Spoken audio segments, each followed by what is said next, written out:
right, everyone, welcome to the show, Tennessee Wildlife Resources Agency weekly podcast. I'm Doug Markham, and that's Jason Harmon. How's it going, Doug? Yeah, I'm Jason Harmon. Doing all right, Jason.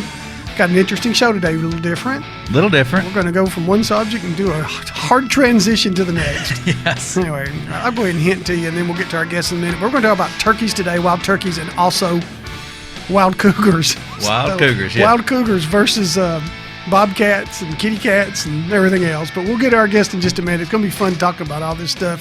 A couple things going on, though, right now, Jason, that we need to discuss. Yes, some exciting things are going on at the agency. You've heard about the big deer, the Tucker buck.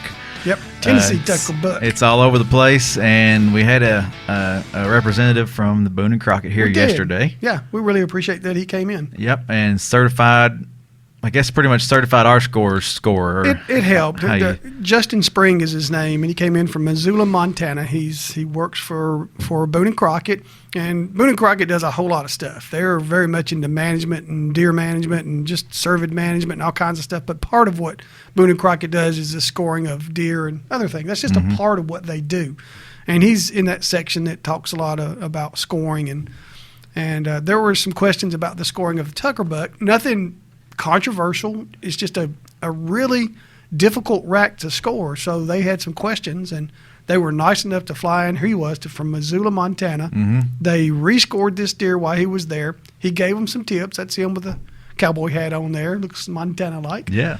And a really nice guy. He gave them some tips. They rescored, made a few changes, and in the very end, this rack that was so hard to score lost 3/8 of an inch off of its drop score. Yeah, it's 312. 4 inches plus, longer than more inches on the rack. And you put all that 47 inches together than any other deer ever taken, and we need to be specific about this, by a hunter. Boone and Crockett has its own way of scoring deer, and the world record deer is one from Missouri that they found dead back in the 50s. The Missouri Monarch, I think that's what it's called, Missouri Monarch, and it was 333 inches or whatever. But this is the biggest rack ever scored deer taken by a hunter. Yep. In Sumner County, Tennessee. And what will happen now, Jason, is that this deer will go 2 more years. People keep saying, why 2019 out on our Facebook page? Why 2019? Because that's when they meet to have their awards banquet. They don't meet every year. Their membership come in every 3 years. And they have when you have a deer, he explained, and we're going to put a video out that Barry Cross is doing about this whole process on the Facebook page. But he explained yesterday that the top 10, if a deer breaks their top 10 score, then they put these panels together that rescore them and make them official. So what happened this week is this deer met the expectations. It can now go on the expectation list and then in 2 years be judged one more time. But we feel good about it now. Oh, yeah. I mean, we feel really good about it. Young Stephen Tucker was there. He's nervous the whole day, and this is a big deal to this youngster and to Tennessee too. And so anyway, next up is done. We're going to kind of lay back and relax off the Tucker buck now and see what happens in 2 years. Something else that was cool watching the Twitter feed, I noticed you posted a Twitter shot yesterday, or a shot on Twitter of Stephen holding the Whitetail magazine he was in, North American Whitetail, and did an article on him and had his rack there. And I know he was nervous sitting there watching him score that. And they did an article just this week, last night. I mean, the night after we did this. This was done early in the week. The night after the North American had already posted another story on there quoting Dale Grandstaff, who led the Boone and Crockett team. You know, the agency has its own Boone and Crockett certified scores. We had 4 of them there. Right. And they're all very smart and did just a great job. So anyway, another thing real quick before we get to our guest. Yeah, something new the agency's doing is a guide license, and here's a shot of it and what it's going to look like. This is new, and this will affect only about 500 to 600 people that fish in Tennessee. If you are in a hunt in Tennessee, they had to pick out something, so they picked out I don't know if it's a rainbow or brown, but they picked out a trout this year to go on this license. And what's new about it is that guides have never had to buy this before or apply for it. The guide license is really new, 3 or 4 years old, maybe in Tennessee now, 2 years old. Whenever the license increased, it became a part of the package. So they have to apply for this now. They can go online, TNWildlife.org, right on the front. That'll be out there this week. And there's an application there. You can fax it in. You can mail it in. You can take it by one of the regional offices. They will issue you a paper license that will last you for 30 days. And in that 30 days, sometime in that you'll be mailed this license. So that's new. They got their reasons for doing it. They just feel like a guide ought to have a card in their pocket, and this is what it's going to look like. So be aware of that. Talked to Alicia Chasty, who does our sales office. She said there's somewhere 500 plus people who guide in Tennessee, and about 400 are residents, and about 100 of them are non-residents. $150 for the resident, $650 for a non-resident for a guide license. And this card's real similar to our other hard cards you can buy. Yep. As far as a hunter and fisherman in the state, you can buy a hard card in addition to your license, a little add-on to your license, and have a nice little hard card to carry in your wallet. It is. It's $5. That license we're talking about, it's $5. I've got them. We're going to get them. I'm going to get the one that's coming out that's got a big fish on it pretty soon. We got a good video coming on Facebook about that, too, that's going to be really cool with Ralph McDonald. Anyway, good enough. Yep. Let's meet our guest. Yeah. This is Joy Sweaney. And Joy is our program manager for our deer. For our turkey. I'm trying to give you another job, Joy. For our turkey and for our cougar programs. Correct. Yeah, come in just a little tighter, Joy. Okay. So you got an odd title up there. They're slightly different. Mm-hmm. How'd you come by that? Well, when the first cougar in 100 years was confirmed to be in Tennessee, about a year and a half ago, I was at that time the bear program leader, and I attend a southeastern study group for carnivores, since bear is a large carnivore, and that group also covered cougars. And so once Tennessee had a cougar, since I was our large carnivore contact, I had the cougar too. Okay, we're going to get into the cougar. We're going to start with turkey first and get more into the cougar, but it's just you work up in the wildlife division. Mm-hmm. And there's a lot of different folks up there working on many projects. You got turkey and cougar. You got folks up there working on our other bear, elk, deer. Mm-hmm. We chuck on here a bunch, waterfowl. It goes on and on and on. If it's a game animal or cougar in your case, you're working on it. Mm-hmm. And we'll talk about cougars, whether you can hunt them or not, in a little bit, okay? Sure. Tell us what's going on with turkey. We got the turkey season coming up April 1st through, I forget about back into that, but April 1st goes into May. And it's out on our website or in the guide. 45 total days. Is that right, Joy? Yes.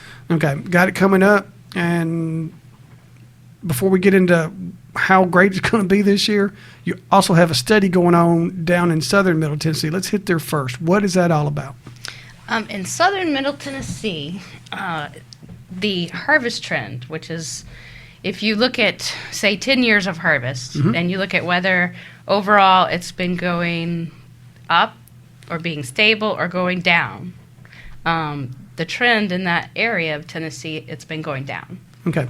And so that's kind of raised a red flag. And so we want to investigate that and see if we can tell a little better why that trend is occurring. Okay, and the counties, I'm not going to probably get them all right, but I think it's Giles County, mm-hmm. Wayne County, mm-hmm. and I'm missing one. Lawrence County, mm-hmm. all right there touching each other. Right. So that's where, and they've been some of the best counties in our state mm-hmm. for turkey harvest for a long time. Right. And large numbers. Right. So tell us about who's doing the study? Are we doing it? Is a university doing it? We're working with them? It's a cooperative project that is between us and the University of Tennessee, Knoxville, and also the National Wild Turkey Foundation. Federation. Okay, Sorry. That's all right. It's all right. So you're down there working with them. So what are you doing? And obviously from the shots up here, you're trapping them, and then you're doing some stuff. What's going on with it? So what we're doing is we are trying to get a large portion of birds equipped with radio transmitters. And we're targeting about 200 birds. And so in order to get the birds, we use a rocket net mm-hmm. and shoot a rocket over top of a flock. And then we get the birds and we put a backpack radio transmitter on. Oh, right. Cool. And so that way we can go out and use a signal locator. Each bird has its own unique frequency, and you can come out and locate where it is. And what's really good is when they die, they send out another signal. So if a radio transmitter doesn't move for a certain amount of time, a few hours, then a mortality signal happens. Are you putting these on both male and female hens and gobblers? Right. There's going to be 5 counties, in the site. Okay. The 3 counties you mentioned, because those are the ones we're concerned about. And then we're using 2 other counties, Murray and Bedford, because those counties have a positive harvest trend where, each year more and more birds are taken in the harvest. And so, that's going, the way ideally, it would make you feel good about it. Yeah. And so if we can compare the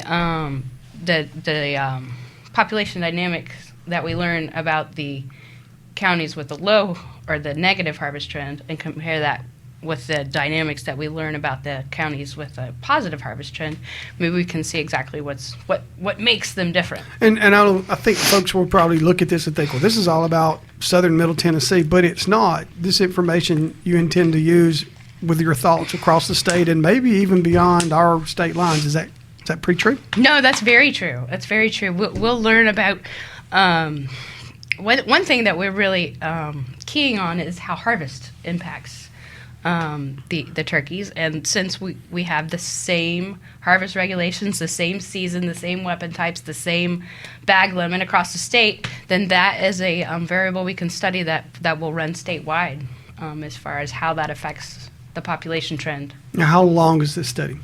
The study is going to last a grand total of 6 years. Okay. There's going to be 5 years of field work. So every year we're going to have 200 birds that are radio marked, and we'll follow them. And another thing, and then 1 year of analysis.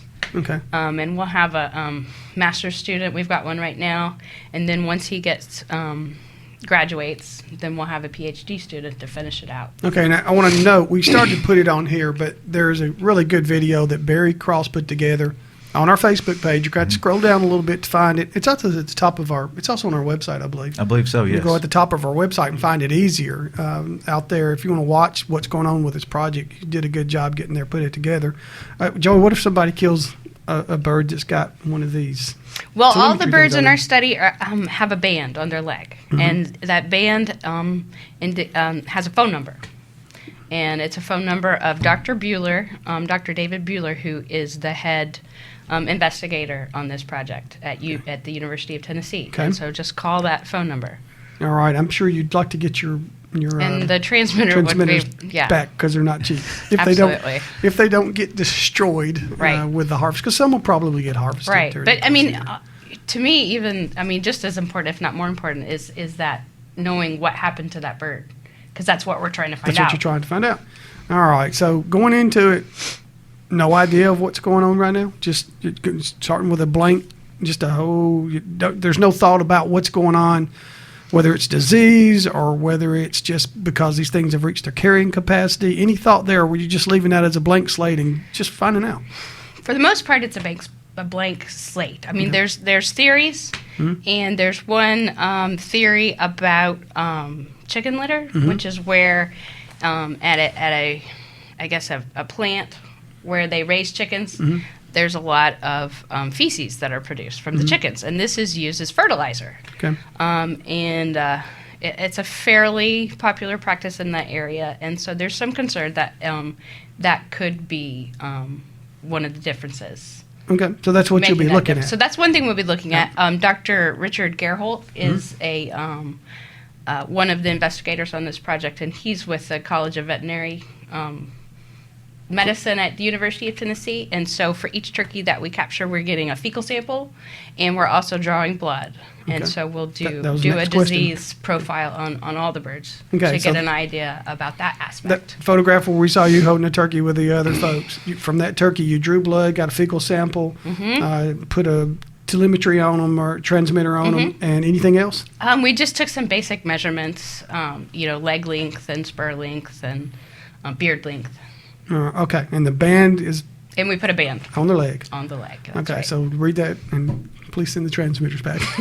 Yeah, just give us a call. We'll make it happen. They're expensive. All right, so that's going to be interesting. So look at it for another 6 years, and who's paying for this project? Well, we're cooperating with the University of Tennessee, and so 25% of the project is through licensed dollars or state dollars, and then University of Tennessee is using some of the manpower they're putting into it, and so that's counting as part of that 25%. So that's really kind of high. Yeah. And then that allows us to get federal dollars. So 75% of the whole total comes from Pittman-Robertson federal dollars. Okay, so I think the 25%, a lot of that's in-kind services because of the university. So the dollar's not coming out too much out of a Not much pocket. at all, if any, really. Okay, good. I think it's going to be a cool study. Anything else on that before we move on? Yes. There's another aspect. So we're looking at the on-the-ground, what's happening with the birds, their movements, how habitat plays into their survivability and their mortality. When it comes to turkeys, reproduction is when the most mortality happens. It's the number of poults that survive, the number of hens that survive, and the key thing about that is habitat, because their nesting habitat and their brooding habitat are totally different from their winter and fall habitat.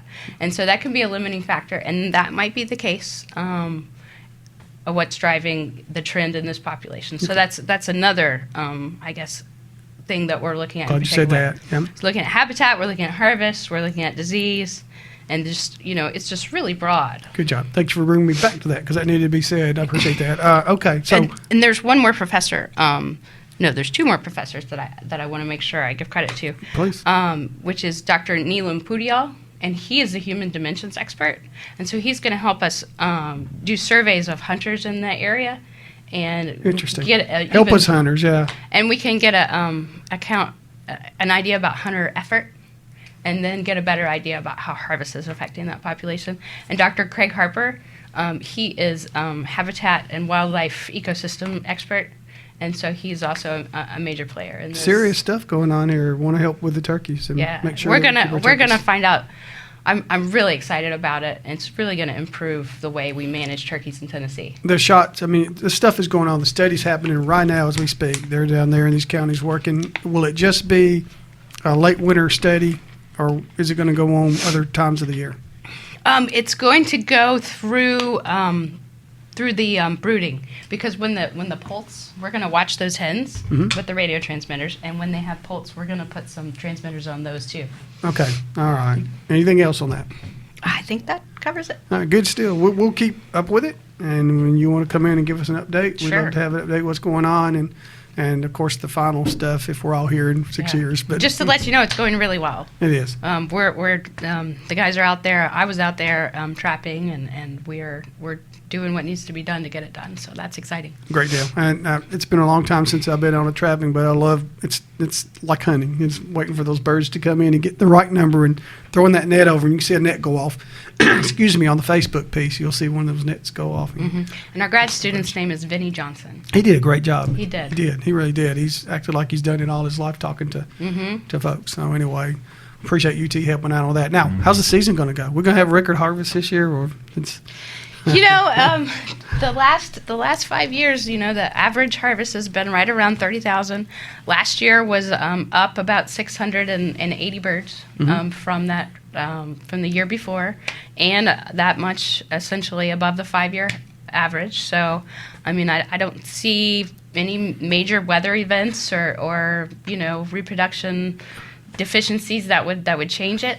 Expect it just to keep right on going steady. And this may not be fair to ask you, but once upon a time we kept up with how many poults it took to keep our population at least at its same size. Do we still do that? We do still do that. And how many poults survival's about? I remember it used to be 5.2. They had 5.2 that made it past August, and your population at least was going to sustain itself or something like that. Actually, the thought about that nowadays is 2. Okay.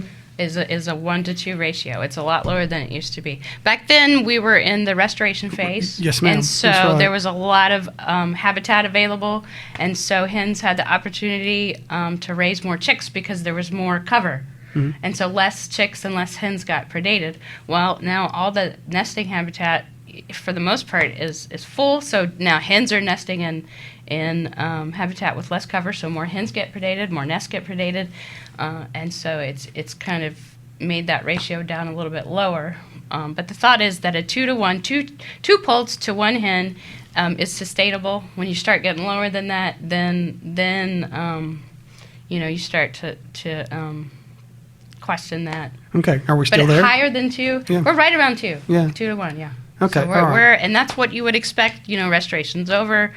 The populations are meeting the capacity of what the habitat can support, and so there you are at that sustaining reproduction level. You just kind of expect, unless you have a cold, wet spring, then that'll go down, and then maybe the next year when it's, favorable weather, they'll make up for it. Okay, and it was the number I'm pulling out that I think is close to right was from Jack Murray, and Jack Murray hasn't worked here in a long time, and this was even in the years where he was still helping all these wildlife officers and biologists. He was leading the program on turkey, right, and restoration. And that's one reason that this study is really important, because we understand how turkey populations function in a restoration phase, but now it's a whole new system out there. Yeah.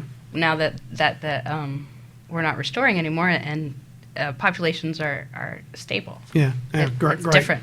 Just a note on that too. That restoration effort, Joy, which is a long time. You were probably studying it in college, but it's a long time for you got there. Our officers and our biologists did incredible work with the help of sportsmen's support of bringing back these birds. Oh, absolutely. In the early 1900s, we were down to probably 1,000 birds in 11 counties.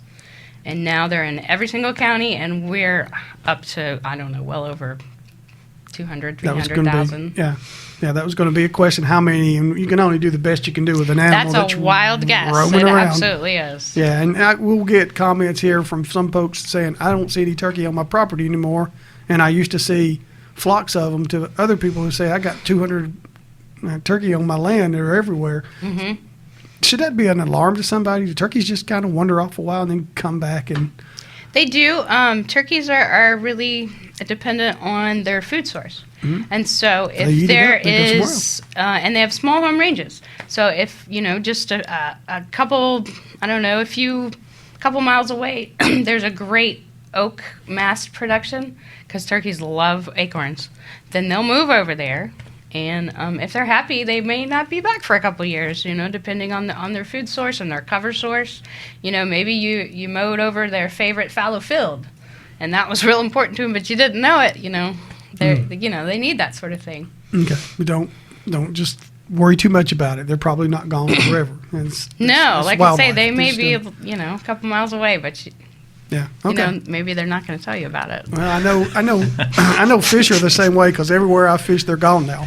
So, right, Jason? That is true, Doug. Jason and I went white bass fishing the other day, and we didn't do as well as I wanted to, but we're going to go back and try again. Hey, at least we caught some. We did catch a few. Yeah, we did catch a few. Well, you caught some. I didn't catch. I caught a skipjack. Yes, you caught a skipjack. That was his first one ever. Yeah. So that was good. All right.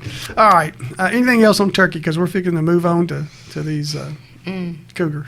No, just happy hunting. March is coming up when the youth 2-day hunt is happening, and then April 1st is the beginning of spring season. Yeah. Remember, the kids go first. Yep. And then y'all get to start April the 1st, and it's a 45-day season. Is that what you said, Joy? Yep. Okay. And bag limit, four bearded birds, no more than one a day. Yep. And this thing is still out on our site. About the only thing left on it's worth looking at is turkey and a little bit of the small game that's left. But Joy helped put this together, this one-page information that's out on our website, and it'll be out there again next year updated. But the turkey, believe it or not, another season's just about coming. Something's coming. Real quick on fall, how many birds do our hunters take in the fall? Well, we had a bag limit drop this last fall season. Correct. That was fairly significant.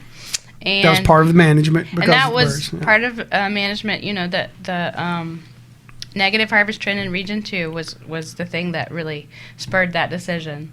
And Region 2 was the one that was most affected by that. Our typical fall harvest year before last was 1,700 birds, and last year it was about 1,000. Okay. And so that we expected to drop. We dropped the bag limit to have a drop, and that's what we had. What did we drop it to one? Didn't we drop one bird in each open county? There were some counties you actually could take 4, or was it 6? Wow. 6. Okay. Mm-hmm. And also that's significant because you can take hens during the fall. That's and right. Since hens are, directly related to reproduction, and that reproduction is so important to how the turkey population is going, that's why the fall season was targeted, to affect the take of hens. And a lot of sportsmen wanted that to happen too. They wanted that season so that you quit taking so many hens. Mm-hmm. All right, Joey. I'm trying to think of what kind of transition you go from when you're talking about turkeys to cougars.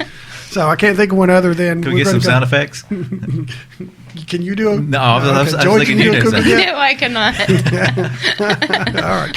Well, we won't go there then because I can't either. But Joy is over at the Cougar program in Tennessee, and this is a new program to us because until a little over a year ago, September of 2015. Okay, 2015, a year and a half ago, we had the very first confirmed sighting off a trail camera at the time of a cougar in Tennessee. And I know a lot of folks think that we've been trying. There are some folks who think we have been trying to hide that there's cougars in Tennessee, and the agency's not. This place is loaded with biologists who understand expansions.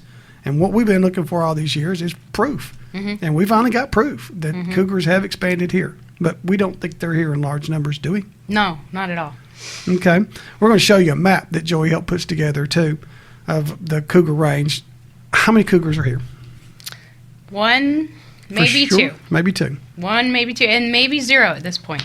The last confirmed sighting was this past September of 2016. Okay. And we haven't had a confirmed sighting since. So I've shared the game camera photos that we've had with panther experts from other parts of the states where they're plentiful.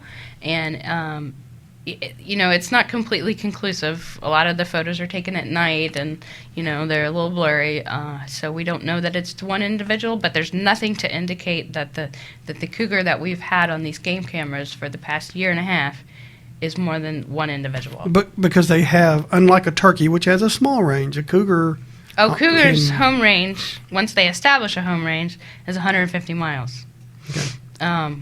They can travel up to 600 or more miles to find that home range.